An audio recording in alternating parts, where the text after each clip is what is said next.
Greetings. It's been a while, and I just wanted to first mention the work of Max Parthas and Tribal Reign, the Abolish Slavery National Network, and the Paul Cuffee Abolitionist Center, which just celebrated its fifth anniversary, and all the work that they've been doing to raise awareness about how slavery is still an issue here and is still a presence, a material and ideological presence here in the United States of American settler colony. They have been doing a lot of work, a lot of very important work to get us to understand the exception clause in the 13th Amendment. And I really hope that I can motivate you to look into their work and see what's going on and see why they're doing the work that they've been doing for so long. Along with that, this video is really about kind of checking in about systemic racism, which that continuance of slavery within the incarceration system is very much a part of. I've been hearing things about and seeing reports about missing children in D.C. and in Virginia. Many of them, missing women, missing black women, African bridge black women in these areas and other areas of the United States of America settler colony. And I say that because that's what it is. I've been hearing about lynchings. They have found black bodies, black people who have been unalived, as we say, hanging from trees and call it suicide. There has been no history of that in this settler colony set up on stolen land of the indigenous people here. There's been no substantial history of that at all, if any.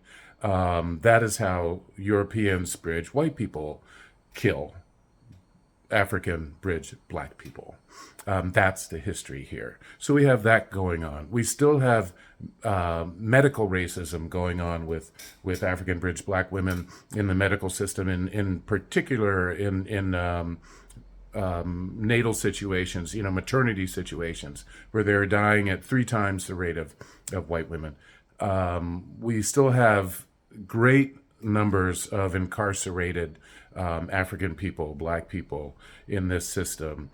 We still have great levels of police violence against African people. We still have great levels of misogynoir against African bridge black women. Thank you very much, Dr. Moja Bailey, for illuminating that term, creating and illuminating that term, so we can understand how racism and patriarchy affect African and black women. I just want to check in about that right now, because so many of us are focusing on Trump, and they're talking about how Trump might die or something like that. Of course he's going to die. He's human. And about Vance and who's better, who's worse, things like that. And there's so much of a focus on Trump, and I think that's by design. He wants that. He's a megalomaniac. We know this. He's a mediocre white man, which brings a lot of white people pride in that he can amass the kind of power and influence that he has, even though a lot of it is smoke and mirrors. But that's what oppression is anyway. It's smoke and mirrors defended by tanks and guns and bullets. So we're in this situation right now in 2025 where I would like us to re-engage the systemic nature of racism and how it connects with the intersectional oppressions of ableism, of homophobia, transphobia, of patriarchy, but to really look at how Donald Trump and J.D. Vance and all the other mediocre white men who have power have gotten to that place, and also how white women align with that. Align with that racist power to bolster it and to gain privilege and power in their own way, in their own right. But that we have to look at this situation and see Donald Trump and others as a symptom of the systemic of systemic racism and European colonialism, which I like to call Christian imperialist European colonialism, because we have to look at how the doctrine of discovery helped and manifest destiny helped to create this system that we're dealing with right now. So I think it's so important for us to start to tease out the systemic nature of all this, that it's not just about Trump. Yeah, he's super problematic. Of course we know that. But he is only there because the system supported him to be there. And all of his, Trumpites and MAGA people, whatever we want to call that, whatever they want to call that, is only there because the system that they feed and sustain and that they are privileged and empowered by has been there, let's just say, since criminal Columbus showed up. But we have to be able to illuminate, see, critique, and dismantle the system of systemic racism if we really don't like Trump. Going after Trump is sort of, again, like going after the windmills. This is not our life, our realities are not a Don Quixote story, and plenty of us are playing Sancho Panza to that Quixote, but there are real systems of power here that exist that a lot of us don't want to talk about. A lot of us don't want to see. A lot of us don't want to see how that supports and raises up the violent rhetoric and the violent policies that Trump is and his regime. Remember, he has a regime. He has people behind him. He has a whole society of people, largely European and white people, that support his way of looking at the world and being imperialist around the world, talking about taking over Gaza, turning it into a resort. What are you talking about here? This is genocide, okay? And making a deal, some kind of security deal with the Congo, Democratic Republic of Congo. Are you serious? We're supposed to look at that like that's a positive, but when we see that all of these systems, what's happening in Sudan, what's happening in Congo, what's happening in Africa in general, what's happening in Palestine, what's happening all over the world, a lot of these problematic hotspots that have been burning for a long time are really connected to this system of systemic racism and European colonialism. And we really have to start to look at it that way. We have to not only see the power of, say, a person like Donald Trump, but we also have to see how he is subordinate to the system. He is absolutely subordinate, and he is absolutely a very good puppet and flag waver for that system. I mean, even Obama was a good flag waver for that system. What he did in Libya was devastating to some of the things that were happening in Africa to bring a greater level of integrated power and deep empowerment and Pan-African power, continental power, for Africa. So we have to really start to look at this and start to, make the connections between things, and I've talked in another video about, that I call about radical compassion, which I would love for you to take a look at and comment on. It's on YouTube and on other places on my social media. But, I talked about the mycelial network, the mycelium network that connect all the trees and the fungus underneath the ground that supports the forest, that makes it stronger, that helps it to communicate with each other, so that, we see the forest as a family of beings.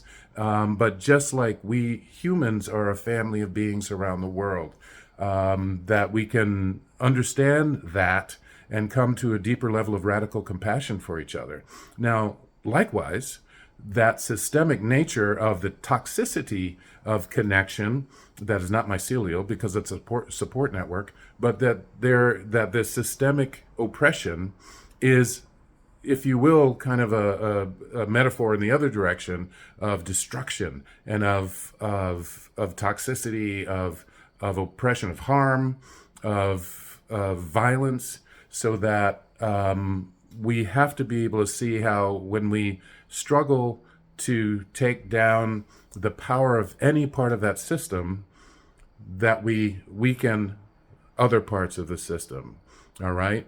So, strengthening justice anywhere strengthens justice everywhere. But we have to be able to see beyond that first and biggest and brightest tree in the forest if we're talking about this negative connection of systemic oppression. We have to be able to see past that and see that there's a whole forest supporting that tree that we're seemingly making, all the business, about, and all our focus on, that one tree, which I would say is Trump. And I apologize to our family of trees and forests around the world that they represent so much more than this oppressive power. But I did that just to, bring up the metaphor of how this system of oppression, these systems of oppression are connected, and that we have to look at it that way so that we don't just look at one tree as the power, and the power of the people is never in one person. The power of the people is in the connections of the people. So we have to not only tease that out when we're fighting oppression and systems of oppression, not just people. I don't care if he's a king or not. If the people are together, if the people are strong, that king has no power at all. If we start to look at what our role is in that, and if we learn from the ants and the bees and all these communal beings, if we learn from the wolves, if we learn from the forests and the trees, we know that our power is in our connections. We know that this is a relational battle. We know that the power of love, connection, critique, constructive critique of our best ways of being, which in many situations are indigenous ways of looking at the world.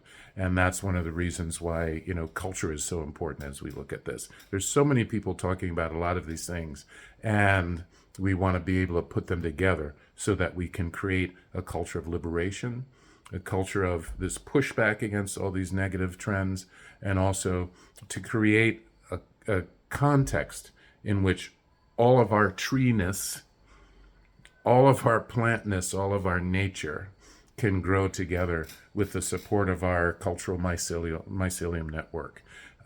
So the systemic nature of all this is so important for us to see and to never forget. And that's why a trip into the forest or into any green space is so important if we're really looking to connect ourselves with that. If we're really looking to be one with all that. And we like to say, yeah, we're all one with everything like that. But are we connecting it to the power of looking toward and acting and moving toward liberation? Are we doing that when we go out into the forest? And then are we thanking those trees for giving us the blessing of that knowledge, that wisdom? And I say is an old wisdom that we need to break through our kind of distortions of modernity and Western European thought and really get back down to the ground, get our feet on the ground, and be supported by our ancestors who know they've dealt with this. And I don't want to hear people say, oh, we're not our ancestors. Yeah, we're directly our ancestors. Our bones are their bones. Our knowledge is their knowledge. And we can, yes, do better, if you will, but we won't get anywhere without them. We won't get anywhere without their wisdom. And everybody's related to an indigenous ancestry. So I ask us to look at that because there's some of the context that saw these connections, all these cultures that we are the progeny of, have seen these connections and seen the power of that and know how to communicate it into our lives to be liberated, to stay validated, to stay loving to each other, and to stay in this energy of beauty, of love, of compassion and strength and intelligence, and this whole list that I'd love to go on, but I probably couldn't pull up all the words. But I wanted to check in again with everybody and just present this to everybody, these ideas. It's not new, but I just felt like I need to say it too. I needed to bring some voice to that. After all, that's what my last name means. So it's sort of my job. But, I thank you for the time. If you got to this point, if you didn't, if you listened to half of it, I would love to hear what you think about these ideas. I would love to hear what's going on in your heart about it, what's going on in your mind about it. And if you don't talk to me about it, I hope we're talking to each other. And particularly African and Black people, we need to continue to have these conversations. There are so many organizations and groups that we need to join. I mentioned one, led by Max Parthas and Travel Rain and others, so many others who are doing this really important work. But there's so many other groups that we need to join, we need to support, and we need to be supported by. We need to understand what they're saying and what they're doing, to help us get past this very dangerous point in history. Very dangerous point in history, and we've got a lot to do. So yeah, I hope this in some way can help us to hopefully be validated in the things that we're feeling, the things that we know, and also to help move us forward. One voice is never the key for where we're headed, in this world, but that we can put all our voices together and put all our work and our strength and our intelligence together to do the things we know we need to do, guided by our ancestors and guided by the best systems of knowledge that actually do exist right now on the face of this earth. And it's up to us just to connect with them and to connect together like the forest. We are strong like the forest. We need to be strong like the forest and use those mycelium networks to keep ourselves strong, keep ourselves growing toward the light, roots deep in the ground, feet on the ground, loving each other, moving forward ever. Let me know. Let's talk.